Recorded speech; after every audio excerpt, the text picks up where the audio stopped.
Hey, it's Anthony Iannarino, and I want to talk to you about a negativity fast. Today is one day after the inauguration of President Donald Trump, and about half of the population is upset that Trump is the president, and they're unhappy that they didn't get the person that they wanted as president. This happens every 4 or 8 years in America. We get a different president. It's one that half the population doesn't like, and we all live with it for some period of time. And so this is not political. I want you to know I don't have politics that are like yours, most likely.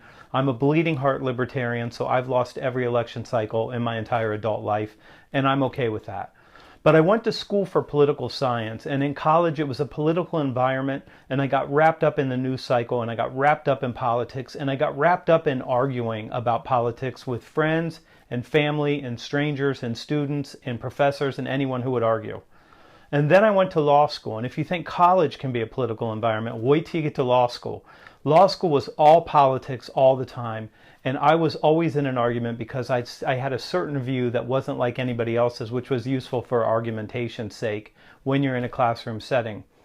But the longer I went on paying attention and being consumed by politics, the more negative I became and the more unhappy I became, because there was always something negative in my mind and in my awareness.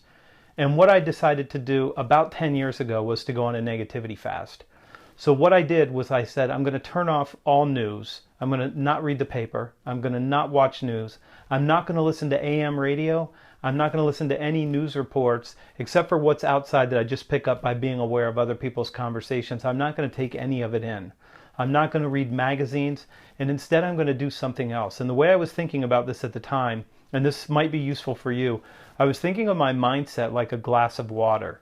And I'd taken so much dirt and junk and put it in that water that the water was no longer clean and it was no longer any good to me. There was no value in the water inside that glass.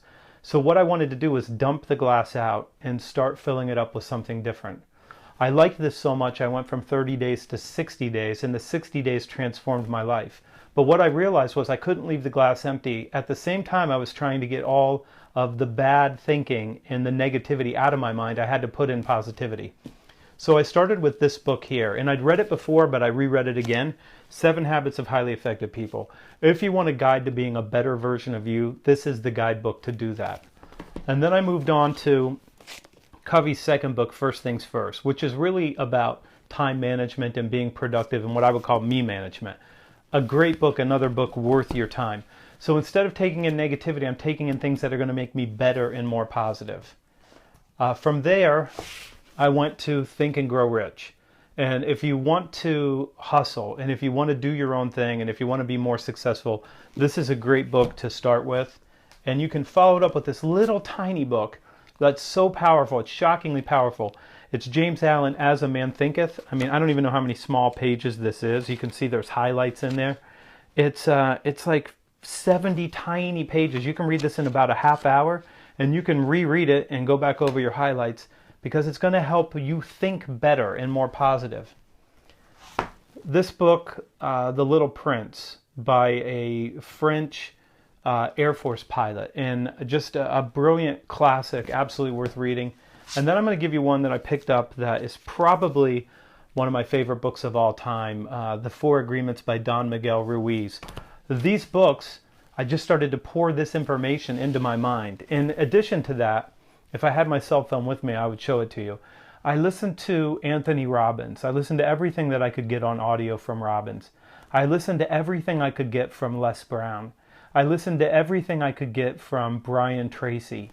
And I just started to fill my mind with the best stuff that I could. I listened to everything I could get by Zig Ziglar. And you can go out on Audible, or you can go out to the web and you can buy this. And this is probably $200 or $300 investment to change your total mindset. So you're going to have friends and family who are upset. You're going to have a lot of friends on Facebook who are posting really negative things because they're unhappy with the way the election turned out.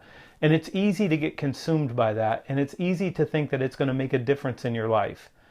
But I'll challenge you to think about how the last 8 years of your life went, or the 8 years before that, and determine whether or not whoever was president made the greatest difference in your life, or whether it was the decisions that you made and what you decided to focus on that made a greater difference in your life.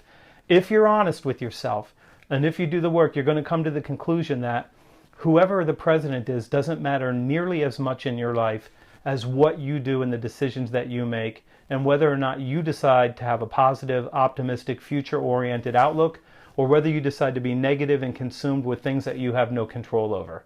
There's only two kinds of people in the world, in my view.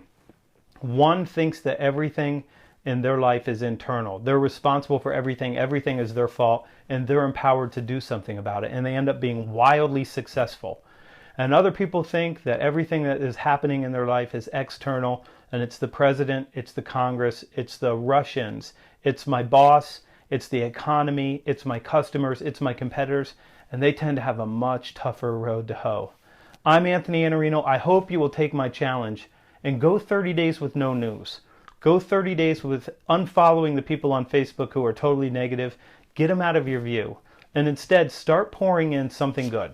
Start taking things into your mind that are going to make it more powerful and empowered and allow you to be more successful. If you make it to 30, you probably won't want to go back. You'll want to go to 60. And if you make it to 60, you'll have cleaned it up probably for good. I'm Anthony Iannarino. Hit the subscribe button. Join me here every day. Wait for the big banner. Visit me at thesalesblog.com where you can sign up for my newsletter, and I'll put my best ideas in your inbox every Sunday morning so you can hit the ground running Monday morning. Thanks so much for being here, and I will see you tomorrow because this is every day.